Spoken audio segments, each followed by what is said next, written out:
All right. Well, thank you for the update on the screen, and we'll go ahead and we'll call the Executive Committee meeting to order. Clerk, please take the roll. Members, if you can please make your selection on your tablets.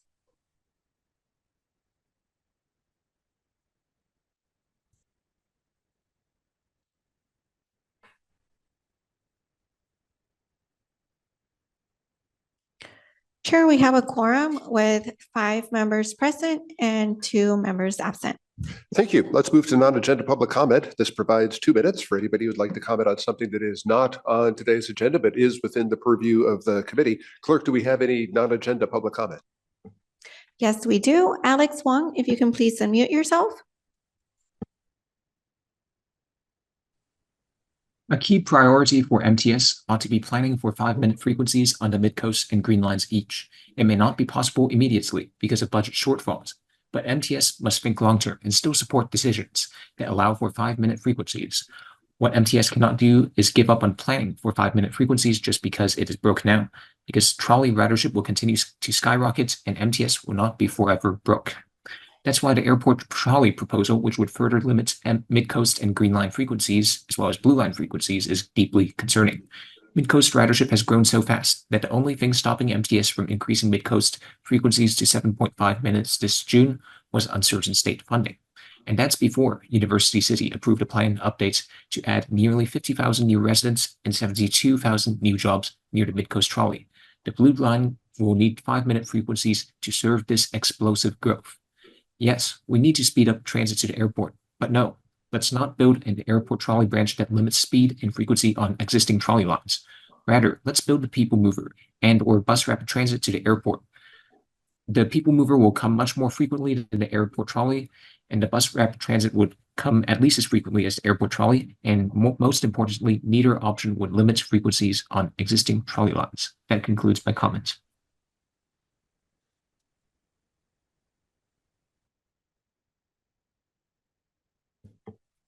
Marco Espinosa, if you can please unmute yourself.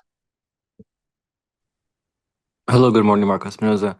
I actually had not intended to say anything except when the previous speakers, Alex Wong, spoke. I don't know who that caller is, but it sounded a lot like AI, which I don't think should be valid in public comment. But again, don't know who that caller was.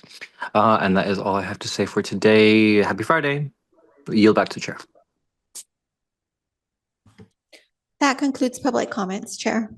All right. Thank you very much, Clerk. We're going to move to approval of the minutes of the June 12th joint meeting of the Executive Committee and the Audit Oversight Committee. Clerk, do we have any public comment on the minutes? We have no public comments, Chair. All right. Do we have a motion to approve the minutes? Director Hall? I'll make a motion. All right. We have a motion from Director Hall. I will second that motion. If there is any further discussion on the minutes, seeing none, Clerk, please call the roll.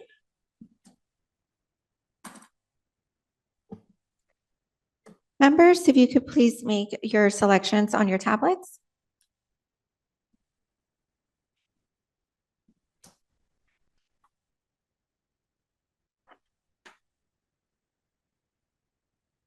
Chair, the vote passes with 5 members voting yes and 2 members absent.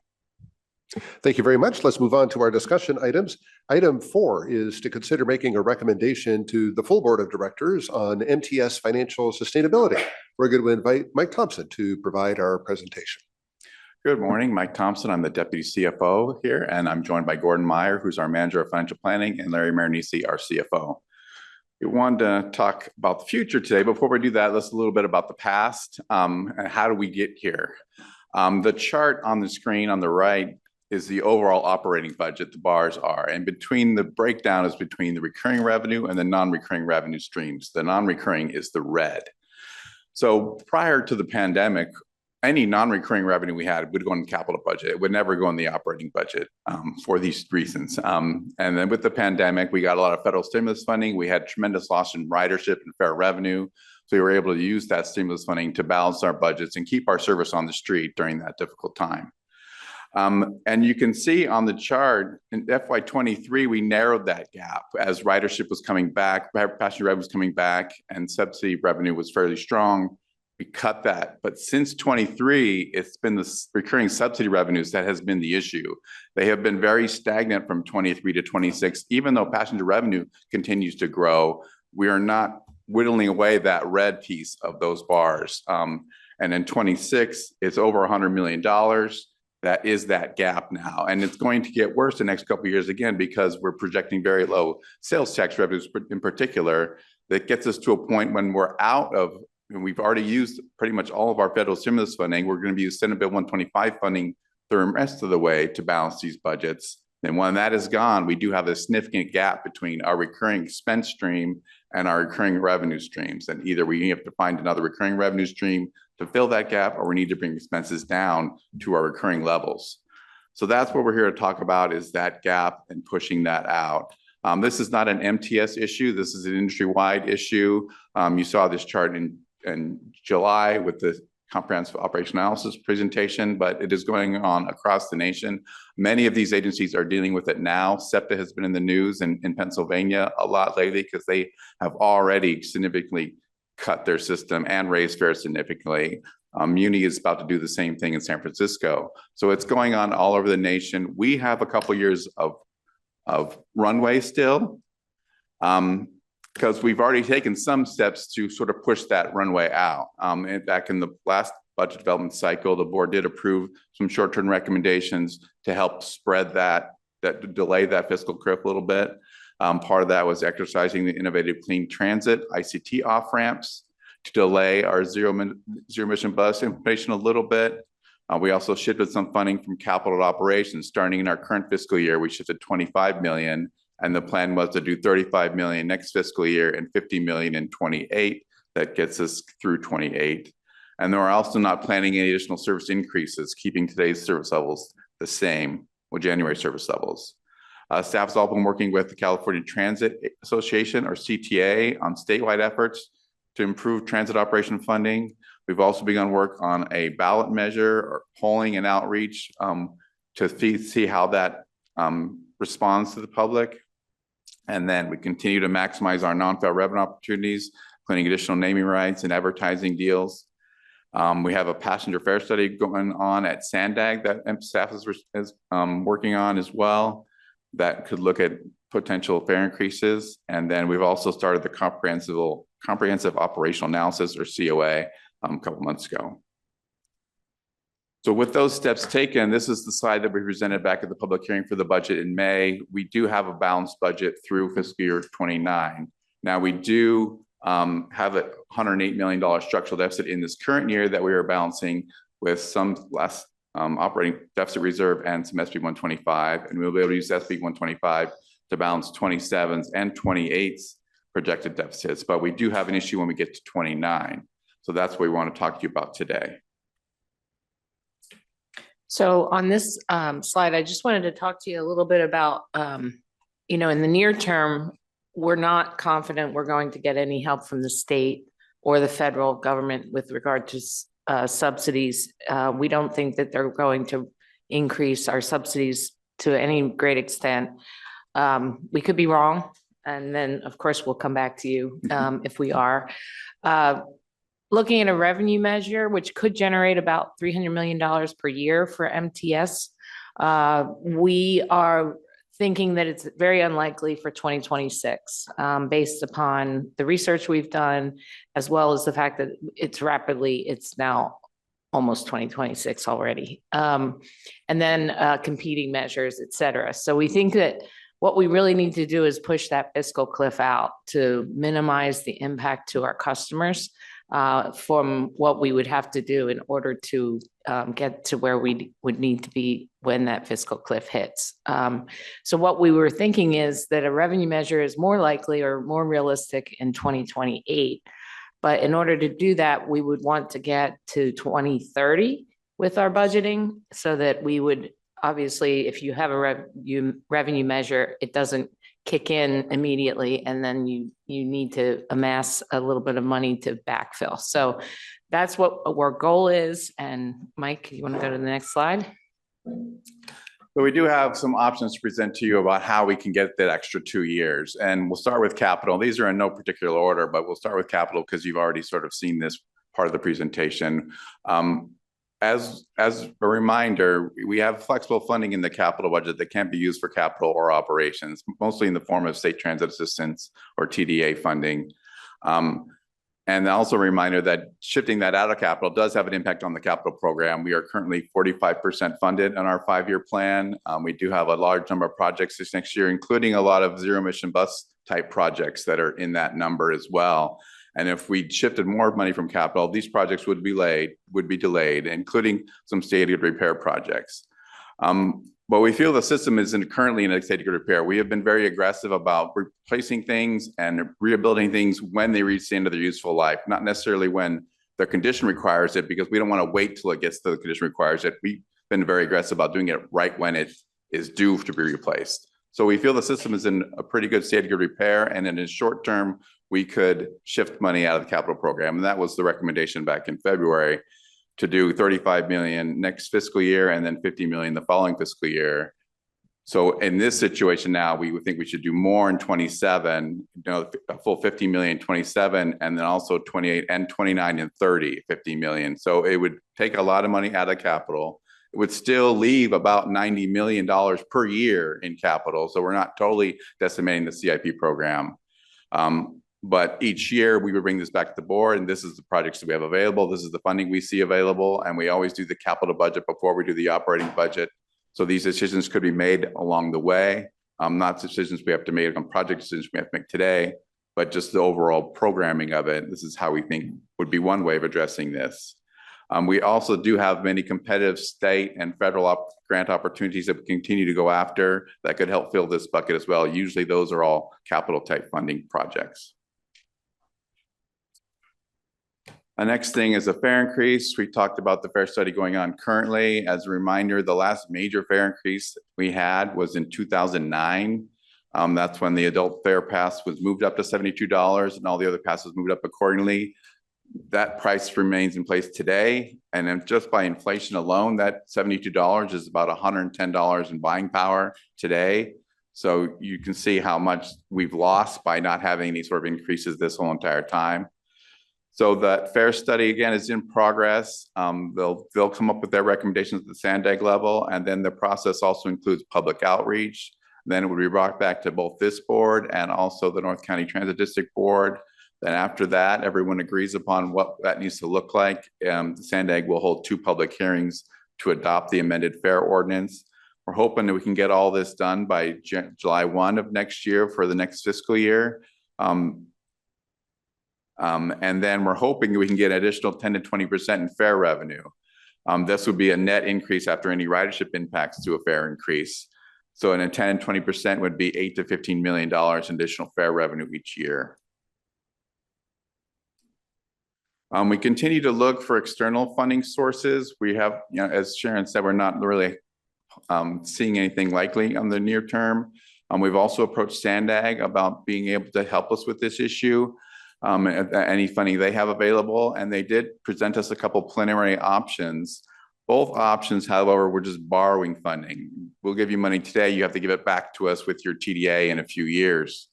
So there's 2 types of programs. They have federal formula dollars that they could swap with us. We would have to use those in the capital program most likely. Generally, federal dollars you cannot use for operations.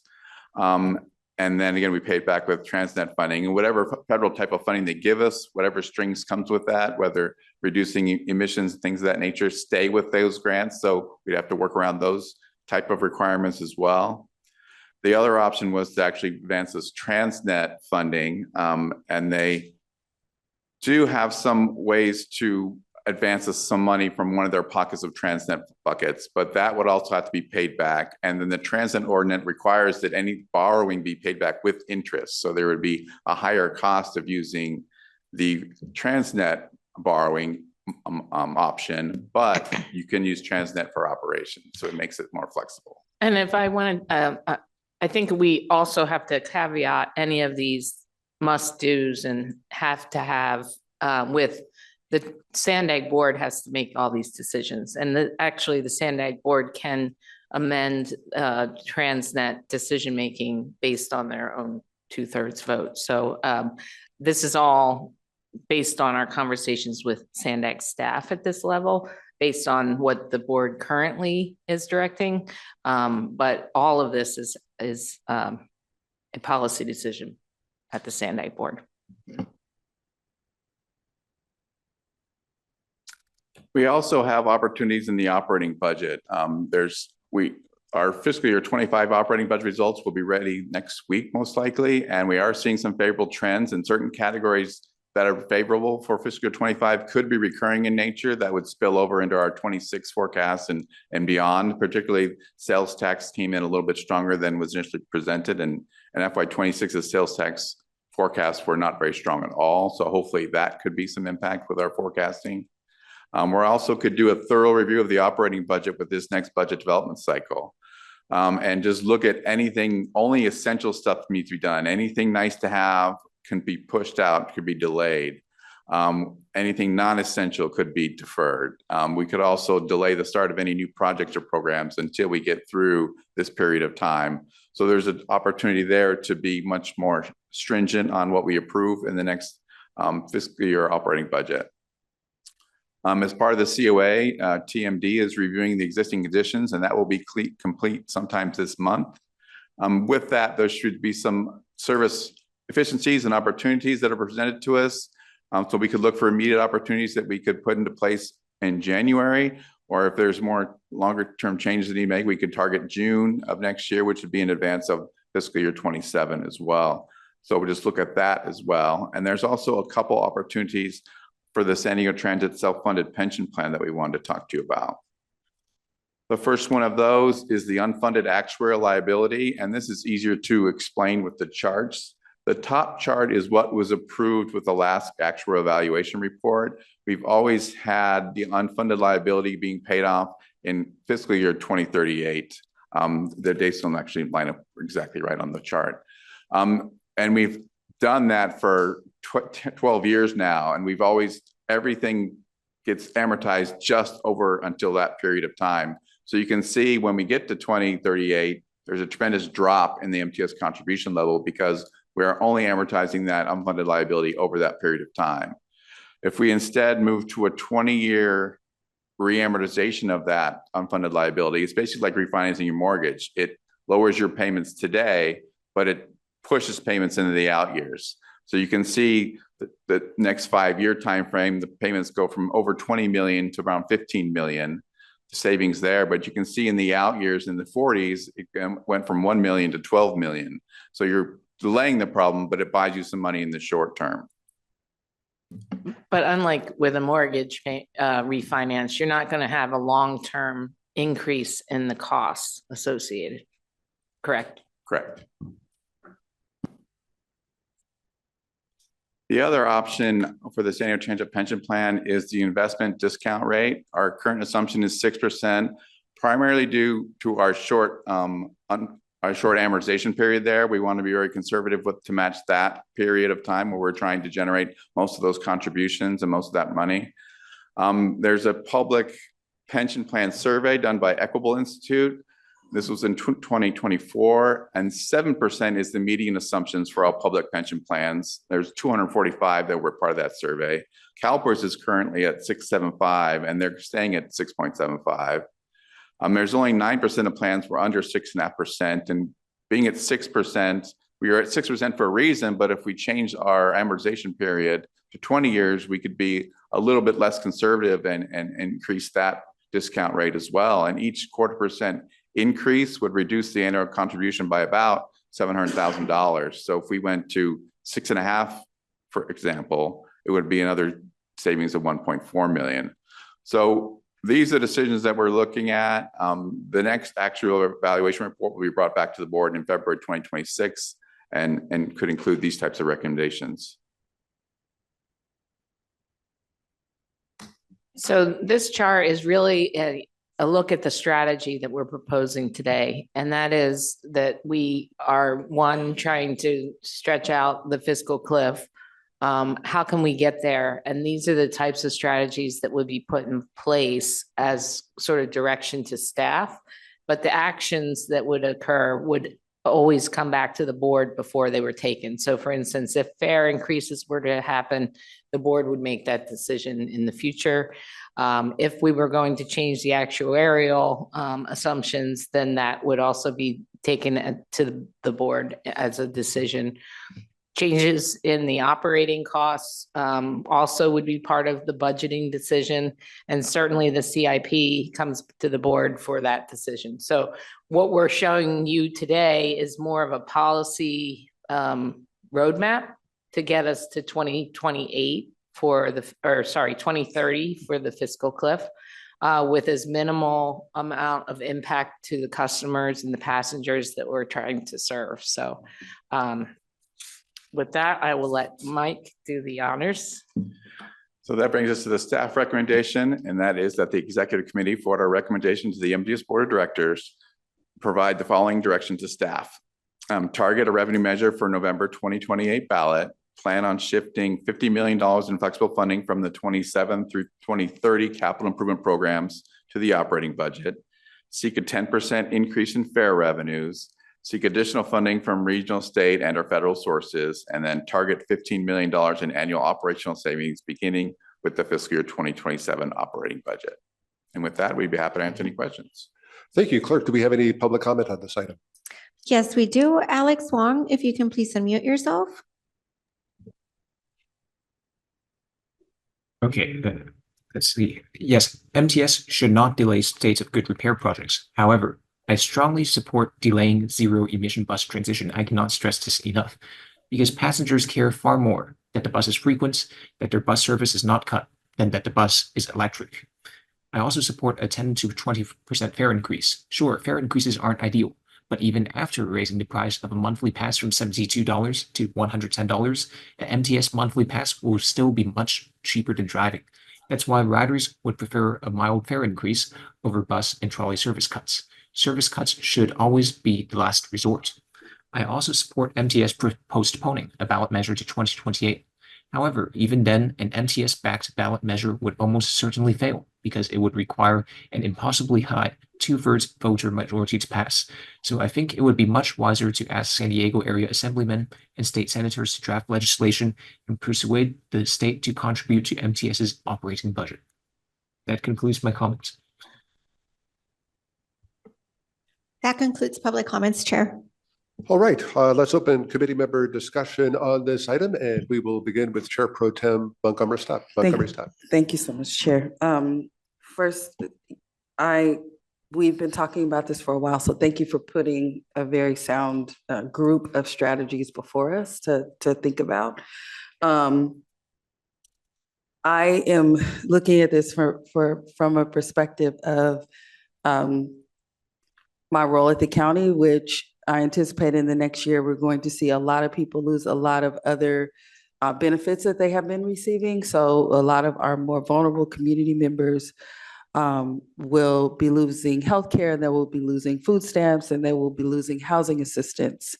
And based on the fact that I know that there is a relationship between people who have to apply for those type of entitlement programs and those that ride the trolley, I really will not be able to support any fare increases, even though there's the logical argument for it, right? I just and am anticipating the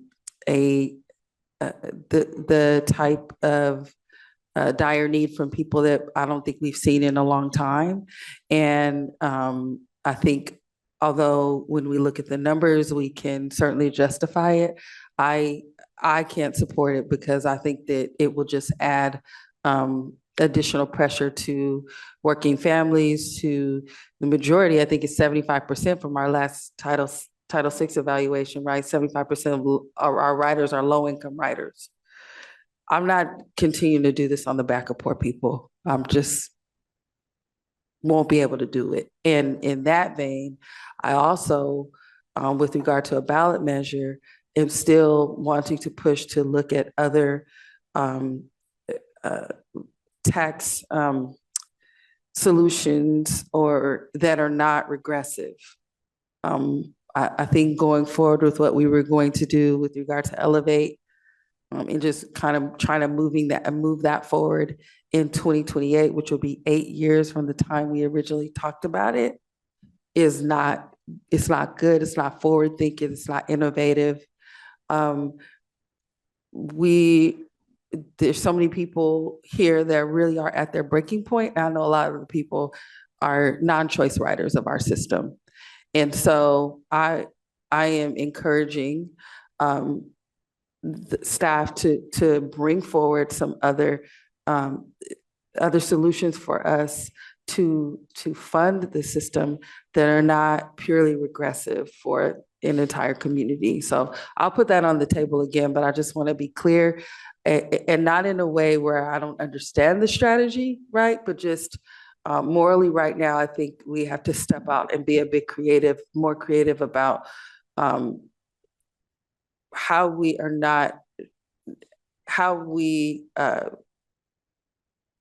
I guess supplement people who are writing maybe with other types of passes, like, you know, those who use our rapid transit, you know, our bus rapid transit, is there a specific pass for them?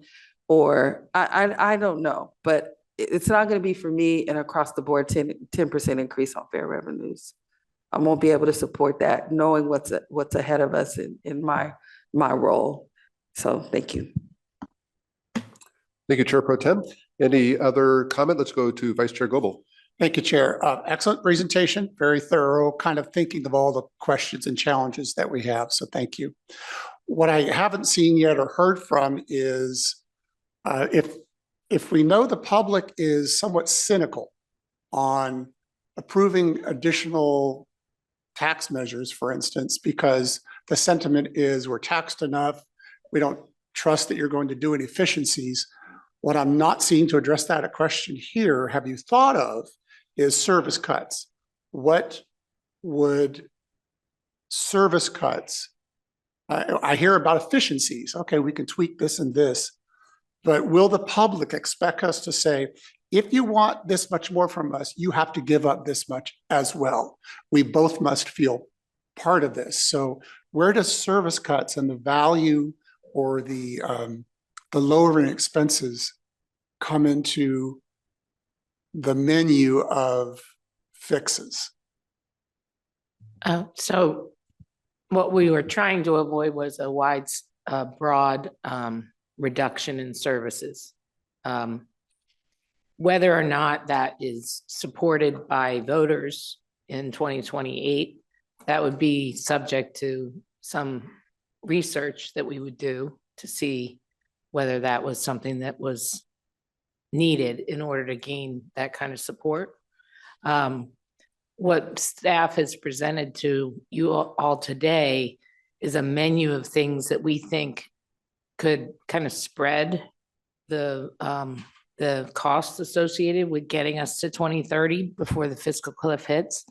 You know, clearly all these have to come back for a board decision for things like the fare revenues, and but we do believe we could tweak the services that we currently have, make some efficiencies on certain routes that would not have as big of an impact to our riding public. And the goal would be to help people continue to gain access to opportunity through the transit system. And I agree that is that what the target 15 million in annual operational savings is from the results of the comprehensive operational analysis? That'll be part of it, but it would also be that, you know, for instance, changes to the actuarial assumptions for the pension plan. It would be belt tightening. Can we, for instance, look at our administrative costs? Are there things that we don't need to be doing that we could push off? So those are, you know, those are all decision-making that will happen during the typical budgeting cycles. I guess my comments fall under item 5 to say, I think the public, if you need 2/3 to pass a tax, the public is going to ask, so what are you participating in this if we, the public, are paying more. And that is the question that we will have to answer for the voters is, well, this is what our skin in the game is. It's more than pushing off an actuarial thing. That's not really a sacrifice. That's just extending the time. Certainly, if we don't have a fair revenue increase, that puts even more pressure to recover additional money. Shifting cap, you get to some point where you got to say, okay, now we really have to look at service cuts. And I don't think you can wait till 2031 to do that. I think it has to be part of the November 28 ballot initiative. However you do it, my comment is the public is going to ask, so what's your skin in the game other than moving money around? I think that's what they will ask at some point. Thank you, Chair. Thank you, Vice Chair Goebel. Let's go to Director Hall.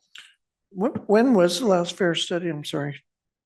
The last fair study was in 2020 in advance of Pronto's launch. And we didn't do anything. We just did we did the best fare option, so you could just pay as you go. Right. But it didn't really change. It changed a little bit of the We prices. added free transfers. Free So, transfers. free transfers. But it didn't change the monthly pass prices. Okay. Well, surprisingly, it doesn't look like I assume that's a 10%, 25 cents, basically. The 8 million a year. 10%. Yeah. Either way, all we're doing is putting this off for a year. 2031, we're in the same boat we are right now. Yeah. So that's what we have to look at. And, I like everything you're doing. Maybe we could do 25% for 2 years and then do another 25 cents after that if necessary. But it doesn't really solve the problem. We're gonna have to go in and cut routes and do all kinds of things. And I'm not for that, but I don't know how, short of getting a couple car washes going, I can't see 134 million coming into, well, and we're all gonna be in the same boat. So we have to figure this out. And as Councilmember Goebel said, we're gonna have to go start cutting routes at least. I don't want to, but I think we could look at redesigning some of the routes. We've redesigned them before, but I just keep looking at the final verdict, which is 2031. And we can say we're gonna do this and this and this, which I, appreciate everything up there, but it's gotta match. So.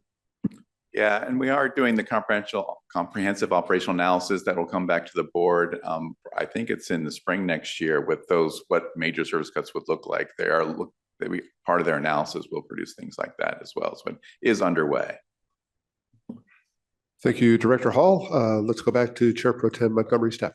Just real quick, for the comprehensive operational analysis, us kind of moving with the staff recommendation before we're understanding what that analysis really gives us, are we kind of putting the cart before the horse, or how are we reconciling these two decisions and the information we're going to get? So we're going to be bringing back a kind of a workshop with the board on the comprehensive operations analysis. That's going to be coming up. Is it October? Yes, October we've scheduled that. And so that will provide you, excuse me, with the sort of how we'll be looking at routes through this analysis, and then get your feedback to tell us, yeah, why don't you look at it for, peanut butter it all over the whole jurisdiction, or are we going to make the cuts strategically, based on performance, et cetera. So those are decisions obviously that will come to the board, and they will make that. You all will make that decision.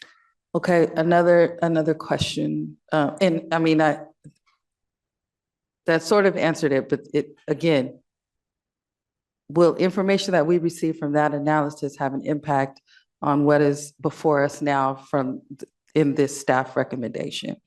No, these would be, if we were to make any kind of changes to service, Mhm. The staff would do it under the board policy that allows minor changes, which Mhm. we make 3 times a year anyway. Mhm. So for instance, if we see that a route is at 12-minute frequency, but it's not really performing well, we could change it to 15-minute frequency all day. Or we could cut the span by an hour in the evening kind of thing. So those are minor changes that would not be part of the overall comprehensive operations analysis that will ultimately help guide us in the event that we don't get any additional revenue or we do get some additional revenues. Okay, jumping to choice riders and non-choice riders, do we have analysis that shows us if there is kind of a difference in the way that choice riders are choosing to use the system as opposed to non-choice? I know there's already, Comic-Con, baseball and all those things, but, are there trends that we can look at? And I'm just thinking through,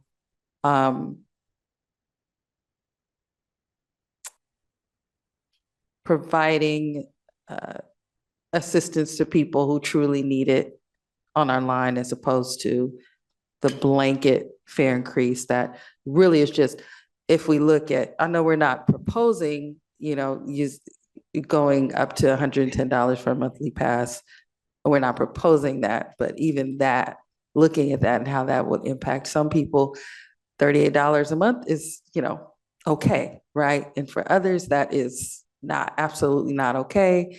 And I'm just thinking through what are the trends for choice versus non-choice riders, and how can we then use that analysis to come up with a more creative way to do fare increase, but for those who, generally may be able to afford it a little bit better. Yeah, so to do any fare changes that are substantial, you would have to do a Title VI analysis and an environmental justice analysis. And that's an analysis that is kind of, it'll be led by SANDAG, but it obviously looks at disproportionate or disparate impacts to both minority populations as well as low income. So it's that the income levels rather than the choice are what kind of drives that. Yeah, that's true. I was making an assumption there, but that study is also very counterintuitive, because that study is the one that I referenced that showed us that 75% of our folks riding the line are low income. But even with that information says, yeah, you can increase fares, because that was one of the first votes I took as an elected official. So I recall that, and it just, that study really, it took me a while to kind of understand it because it's counterintuitive. Okay, that's all I have. Thank you. Thank you, Chair Pro Tem. I'll ask a couple of questions here. So a lot of sensitivity to fare revenues. But those, if we're going to increase, if we're seeking an increase in fare revenues, that doesn't have to entirely come from a fare increase. It could also include increased ridership, more people paying fares. It could include ensuring that more people who are riding are actually paying their fare. How much, and I suppose the fare study will analyze some of this, but how much can we achieve through increased ridership and increased payment as opposed to an actual fare increase? Do we have any sense of that? Yeah, I mean, we build into this number an assumption of just organic increase in fare revenue. Yeah, our current forecast had already had revenue growth in there, and also growth in from more people paying that we put in the budget, the current year budget. So that was baked in already. It's already baked in already. Yeah, I mean, there's always assumptions about the elasticity when they do the fare study of what happens when you change fares and what happens to ridership. So there'll be assumptions that way, but that we could exceed those assumptions and generate more revenue. But it's really hard to model that. Understood. Right now, we provide discounted fares, I believe, for people 65 and older, for people with disabilities, and for people who subscribe to Medicare.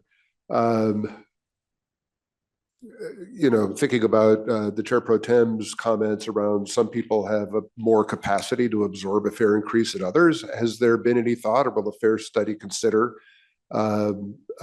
additional discounts for people who might struggle more? I don't know what that would look like, but is there a way to bifurcate some of the impact that way? I don't know if that's actually part of the scenarios that they're talking about, but I know there was a complete study done by Sandag about reduced fare programs for other categories of riders. So for instance, whether it's low income or veterans, I forget which, community colleges, et cetera. So there has been some analysis to that. I just don't know if that's going to be put into scenarios that are analyzed through the fare study, but I could find that out. Okay, thank you. Let's go back to Director Hall. Just out of curiosity, we're actually on the better end of this fiscal cliff. What the other agencies proposed? Have we looked at them? Yeah, there's dramatic service cuts. I mean, SEPTA cut 40% of their service, and I think the fare increase was 25%. I believe Dallas is doing over 20% fare increases. Is it and they are helping? cutting service as well. Muni, I think their announcement was cutting 5 to 7% of services across the board. Okay. So they're all, I mean, it's the only switches they really have Is it without getting helping? a ballot measure. Yeah. Is it helping? They're just getting. They're just doing it. In Yeah. fact, for Philadelphia, for instance, most of the cuts just went into effect last week. Okay. It really significantly impacted the schools, especially Wow. because it was the first day of school and people couldn't get to. Yeah, I'm in kind of agreement with Monica. It's hard to do this. The problem is I don't want to be Philadelphia, and I don't want to be. So the sooner we can act on this, the better. But I don't anticipate anybody bailing us out, frankly, and I don't expect. But if we can get somebody in Congress to help us, that'd be great. But I kind of see this being a trend that we've got to stop. And now, if we get ahead of it, the faster the better. So. Yeah, and I think I want to be clear, we're giving you a longer runway, and that is really what we're hoping will provide us some ability to solve the problem. And whether that solution is something that we have no idea about today, in the 5 years I've been sitting here, I have seen a lot of saviors come around. And we don't know if that's going to happen in the future, but this gives the board some runway till we can figure that out. Vice Chair Goebel. Thank you, Chair. This difficult discussion is how do we squeeze more money into an existing ridership model? So let me take a second to talk about increasing the ridership, as the chair has said. That would require somewhat of a culture change, which may or may not be possible. I think we're starting it, which is good. The average Chick-fil-A restaurant does $9 million a year. The average McDonald's does $3 million a year. So you got how in the world can a chain that's closed 52 days a year more than its competitor have 3 times the amount of sales? Sure, you talk about products, simplicity of menu, quality, things like that. But there is a culture of my pleasure is more than just a response. It's a culture there. In the same way, at the El Cajon transit station last week, there's a huge banner, which is great. It just says, "Thank you for riding with us." And it's like, geez, that's you just don't hear that often.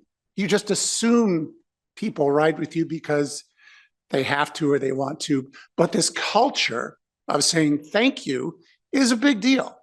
It works at Chick-fil-A, obviously, and there's even fewer units. So I think we have the opportunity to increase ridership. Let me give an example. The Santa train that we do each December, it sells out within hours, doesn't it? Or within a couple of days. It sells out quickly because it's a great experience on a trolley train. Are there other Santa trains that we could do throughout the year? An Independence Day train, I don't know, the idea could be, but does it have to be limited to one train in December? Could we have experiences on a trolley? Comic-Con is obviously an event, but could we create something that would increase ridership because of the experience and the culture that we have, which is a friendly, welcoming culture? We're getting great at being safe. And that makes people feel they want to ride the trolley more because it's safe. I believe it's clean. Some people say it's not clean. It's clean. It's clean. There may be a spill every now and then, but I see people walking through the day looking at the trains as they change directions or whatever. I'd encourage, from a marketing point of view, to look at the culture of how could we increase ridership through more experiences, which has a culture of this is an interesting experience using the product that we call a trolley ride or a bus ride. I think we could look at that angle as well. Thank you, Vice Chair Goebel. Let's go to Director Dillard.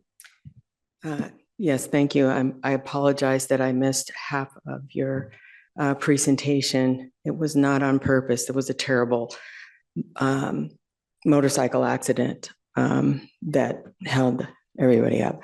But my question is kind of following what Director Goebel was speaking on, is just recently we had a public announcement that the hourly rates for the parking meters surrounding a half mile around Petco Park were going to go to $10 an hour. And I'm just wondering if, excuse me? I missed that. I was just wondering, is that something that we could capitalize on from a marketing point of view, and maybe encourage other places near the trolley where we could do that kind of thing? Just to encourage people to think twice, because I think that's the other part of this, is that there is no thinking twice. We just jump in our cars. And I think that if we know where we're going, it's going to be expensive when we get there. Maybe we'll think twice and consider allotting additional time, whatever it needs to be. I don't know if you already are on that path of thinking of capitalizing on that effort, but maybe a joint effort with even the city of San Diego to do more about, focusing on the data surrounding trolley stops. Was there anything that y'all have already thought of, or is this just? Any attempts to increase ridership? I mean, we're looking at actively at all of that. But I just have to remind myself every time I think of ridership, every rider has a subsidy attached to it. So you subsidize the service. What we're trying to do is figure out how can we get where we need to be, understanding that every person that rides transit is subsidized. Maybe not during Comic-Con when you have so many people jammed into the train that it's actually, not gonna say makes money, but it's doing okay. But on a daily basis, when you add riders, you're kind of stretching out how much subsidy you need when you get more fare revenue, but you still have a subsidy that has to be met. Understood. So, and I think I'm really looking to the enormity of $120 million deficit. Yeah. That's where we're not going to get there by adding, 100 million more passengers. Yeah. Hard decision. Thank you. Thank you, Chair. Thank you, Director Dillard. And I agree with the point, and I think it's something that MTS has done in the past. I have certainly been emphasizing the fact that taking transit is a good way to avoid traffic. It's a good way to avoid parking charges. It's a lot less stressful a way to get to where you're going.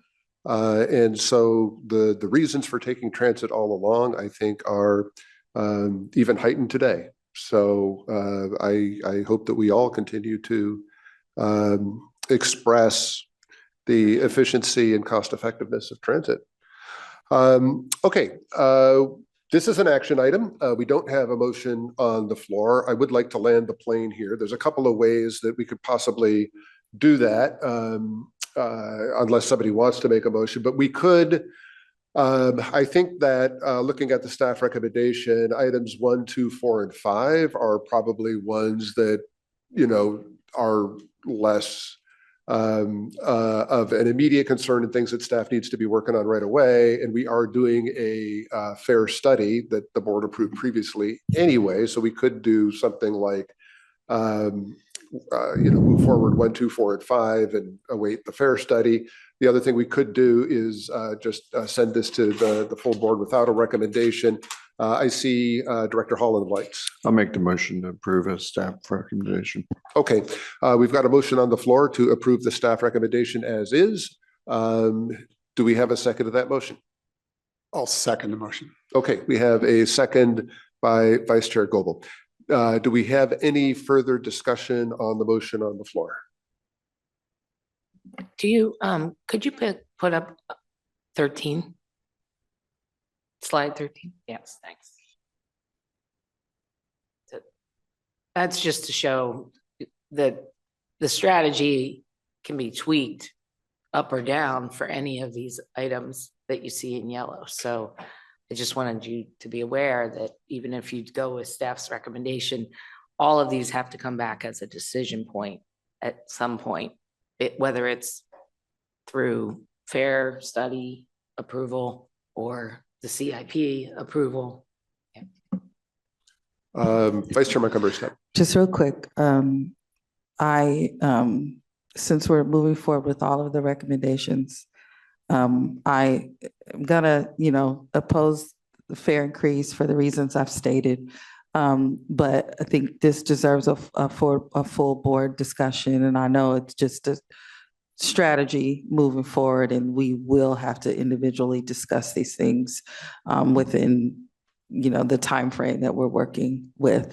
So with that, I will support the motion, but I may not be able to be at the board meeting next week. So I just wanted to make it clear on the record, like where I stand. Thank you. Thank you. And we do understand that. All right. Seeing no further discussion, clerk, would you please take the roll?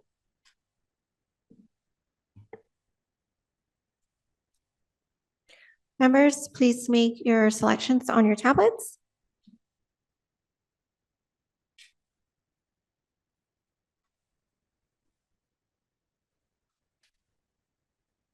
The motion passes with 6 members voting yes and 1 member absent. All right. Thank you very much, clerk. Thank you to my colleagues for the good discussion on that item. We're going to move to item 5, which is an informational update on the Orange Line Improvement Project. And Heather Fury is going to begin that presentation. Feel free to get settled in and begin whenever you're ready.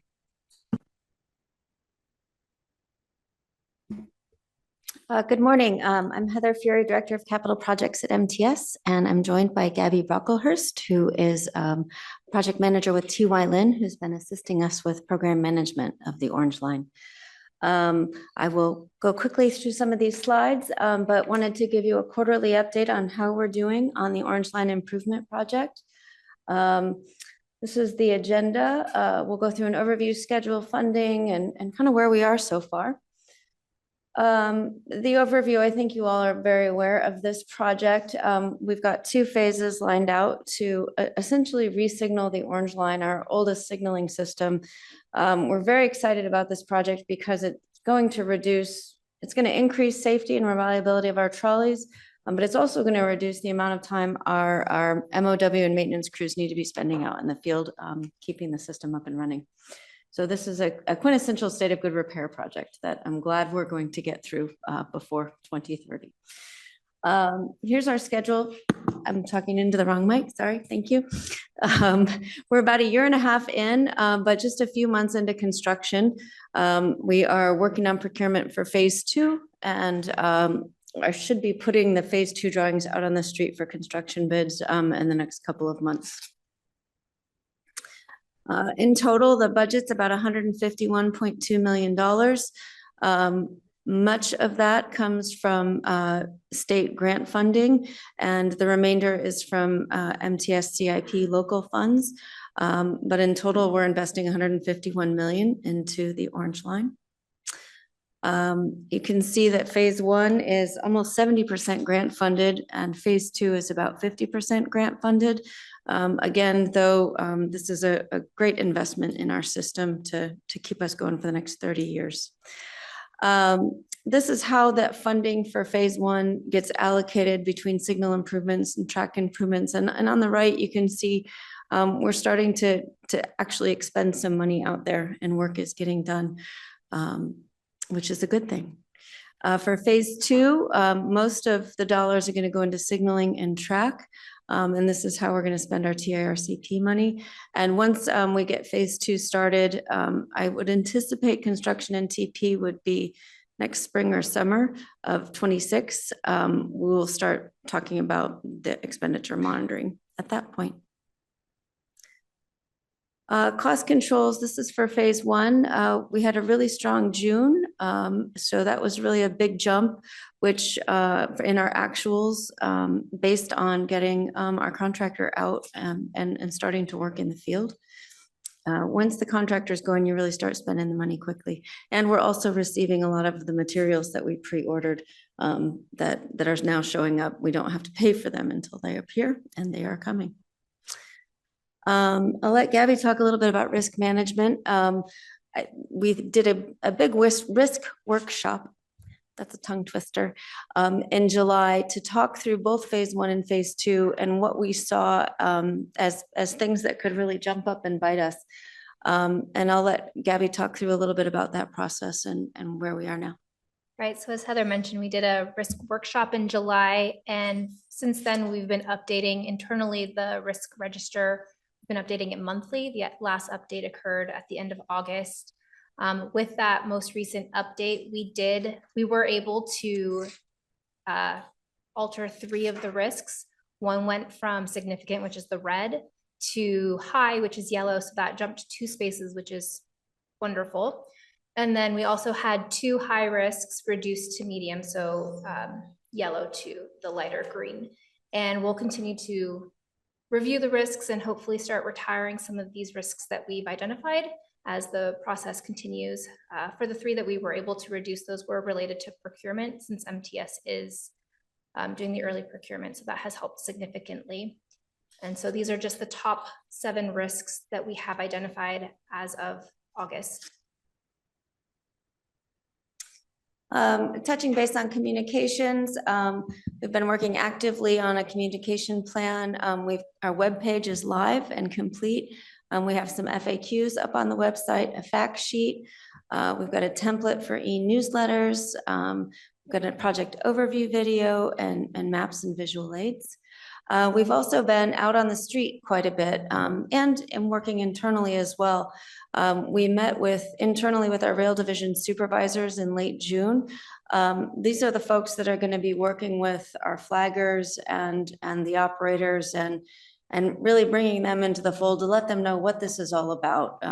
This project is going to cause them some pain over the next few years because we're going to be doing so much work out there, making their job a little bit harder. So it was great to have the opportunity to let them know that at the tunnel at the end, there is a light, and we are going to have a much better system once we get through this hard work. We did a lunch and learn webinar internally, and we're currently scheduling presentations with city staffs. We're scheduled to meet with Lemon Grove in September, and we're coordinating schedules with La Mesa, El Cajon, and San Diego. We've been working at the staff level, but we would just want to get, the city management aware of what we're doing and help answer questions and whatever we can do to to make things better in your communities while we're out there working. We've also sent mailers to everybody that lives within 1,000 feet of the orange line for the whole section for phase 1 and 2. And we held a couple of open house outreach events. One was at the Euclid Station on August 20th, and another was at the El Cajon Station on August 27th. So those were a great opportunity to meet our riders and talk to them directly. I think that might have been why we had the "Thank you for riding" sign up. But we can leave that up. It's not a bad idea. So moving into some of the details, we're continuing to receive equipment. Construction field work started July 13th. They were out in the field marking utilities on June 19th. So that's really why you start to see the numbers growing in our expenditure curves. There were 2 parcels that we needed to acquire, very, very small for phase 1. Parcel 1 was 411 square feet. Then our MTS's ownership was recorded July 1, and a purchase and sale agreement for parcel number 2 was executed by the seller on August 8th. So we're moving quickly, and the forecast for close on that parcel is now sometime in October, which moved up from December. So that's going to work really well with our construction schedule. We are, let's see, I did the math a minute ago. We're about 16% of the days for the calendar days for the construction contract have been expended. We've been at it for about 16 weeks in terms of meeting with the contractor. They've gotten 25% of the submittals done, which means they've told us what materials they're buying. We've reviewed and approved them so they can get out there and go do that. And we're moving materials over into their court. Locations where we've been actively working. The work starts with conduit work. It's not real exciting or sexy, and people probably don't see it in your communities. But in Francis Street, we've been doing some conduit work. It happens at night. Locate it in the day and find it and build it at night. And also at 32nd and Commercial. Some more photos. We built a temporary pedestrian crossing there. We've also been going out to the plants that are building our special track work. This was an inspection of a crossover that's being constructed in Texas. This crossover is going to be installed on our system during our first all work window, or AWW, which is scheduled for October 18th and 19th. We've received and accepted the contractor's work plan for that duration. So we're getting ready to get that date out to the public for the first AWW for the Orange Line. But this was the inspection. We sent a couple inspectors out. They noticed a couple things which the manufacturer modified before it is shipping to us. And here is the equipment in San Diego. And then this is Stacy Whitback, our contractor. This is their warehouse. Their warehouse is out in El Cajon. So they have been taking the materials that we've been storing here, inspecting, receiving them, and then taking them out to their warehouse. So then they are now in control of those materials and responsible for installation. This work is all being done under the project labor agreement that MTS executed sometime last year. And there is a 40% local worker goal. We've been working with Solis Group, our consultant, and we are going to be receiving data on zip codes for the laborers that are out in the field. So we will be able to start reporting to you all on a quarterly basis where everybody is living and working, so you can take that information back to your constituents. They started work in July in the field, so we haven't gotten a first detailed report yet. There were some slowdowns at the state in their reporting system, but we're scheduled to get our first report September 15th. So the next time I'm back here, we should have some better data for you. Phase 2, we are still buying and receiving the owner furnished equipment. The design is just about complete. And we're hoping to put that out on the street again late October. We're working on some right-of-way coordination for phase 2. Mostly it's agreements with La Mesa for signal house locations. So that hasn't been, that they've been a great partner to us, and that's going well. And we did receive contractor pre-qualification submittals for phase 2 construction. So we are pre-qualifying that construction group. And we anticipate getting the list of pre-qualified groups out sometime in September. Here's a list of our owner furnished equipment. 1 through 7 have all been the executed agreements. And we just completed an analysis that we don't think we need to pre-purchase the unarmed signal cable based on the ship dates and its availability from phase 1. We don't think we need to do that procurement. So we're going to give our internal procurement group a little bit of a break because they've been working really hard to make this Orange Line project happen with all of this pre-purchased material. I kind of talked through this already. We'll release the results in September. A couple other projects on the Orange Line. All of the variable message signs at the stations have now been replaced. I don't think any are speaking upside down anymore. And so we're planning to use these for customer notifications when we do have these AWWs to keep people informed. We're still working through the Baltimore Junction and Euclid grade study. And that completion date has been pushed out till October. We held a number of stakeholder workshops. The last one was in August, and we had some great input in talking through the Euclid grade separation study. And so once we have those results, we can get that out to you all or provide a presentation to this group. And the cell lighting, we are almost done. It's all the trolley station and platforms have been done. There are 3 parking lots that we are still waiting. 47th Euclid in Massachusetts. The vendor most recently had trouble with the powder coating on the poles. I've been told they're ready to ship now. So I'm hoping by the end of October, if not sooner, we will have this project complete. And so next steps, we're going to keep working on phase 1, advertise phase 2, continue communication and outreach, and keep managing risks. And we'll take any questions if you have them. Very good. Thank you. Clerk, do we have any public comment on this item? We have no public comments, Chair. All right. This is an informational item. No motion is necessary. Do we have any committee member discussion on this item? Let's go to Director Dillard. Oh, I just had just a simple question on the budget, under the budget impact, where you have the 257,000, almost 258,000. That is an estimate amendment to the budget. Which slide was that? I'm sorry. Oh, they're not numbered. Under, Oh, the number is top addendum right. Item 14, is that? Oh, I don't have that in front of me. Oh. Agenda Well, item 14. maybe I'm off on this. This is for the Orange Line. Am I in the wrong place? Oh, no, it's for the Thank you. board. Thank you, Larry. Larry just brought over the amendment. Sorry, I didn't have that with me. Yes, okay. That is going to the board. That is a work order amendment to provide Pacific Rail Enterprises with an additional 257,000. Yes. So my question is, first of all, when we were given the original budget of 151 million,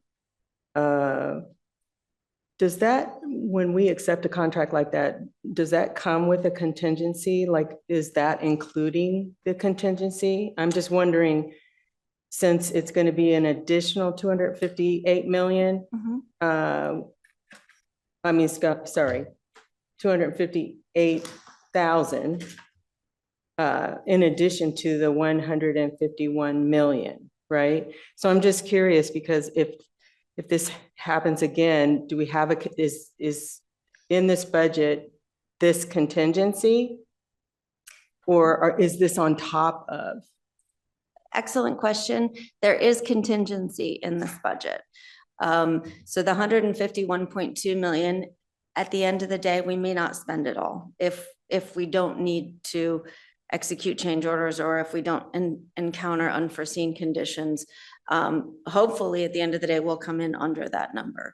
But that number does include contingencies. So this $250,000 item will not affect that 151.2. Okay, because that's what I was looking at. I'm like, okay, so the number didn't change. So I was just Correct. wondering, is that in there? Nope, great question. Okay, thank Yes. you so We have a much. small amount. I can come back next time with the exact amount of contingency we have per phase. There's a little less for phase one because we now have construction bids. For phase two, I think we have some more contingency in it now. Yeah, I was just noticing on the breakdown, it doesn't show a contingency and what that Correct. is. So that's why I wasn't Correct. able to figure that out. So thank you so much. Thank you, Chair. Thank you, Director Dillard. Let's go to Chair Pro Tem Montgomery Stepp. Just want to say thank you. Love all things Orange Line. That's where I started, so I can't forget. Thank you very much for this presentation. Thank you, Chair Pro Tem. All right, seeing no further board discussion, thank you again for the presentation of the update and all the good work that is going into it. We'll move to item 6. That is a review of the draft agenda for the September 11th board meeting. Any questions on the draft agenda for the board meeting? Seeing none, do we have any staff or committee member communication? Let's go to Vice Chair Goebel. Thank you, Chair. Just an acknowledgement of thank you to Rail CEO Brian Riley for going down to 32nd and Harbor in front of the military installation base where 50 to 55,000 car trips a day go through the gate. And you and your team were very helpful in addressing what you could, your part in helping those cars move in and out more quickly, which is resulting in a lot of great things, quality of life, military readiness. So thank you for taking the time to personally go down there with your team. That is excellent. Very good. And thank you for bringing that up, Vice Chair. Okay, seeing no further staff or committee member communications, the executive committee's next meeting date will be October 2nd at 9 o'clock in the morning. And with that, we are adjourned.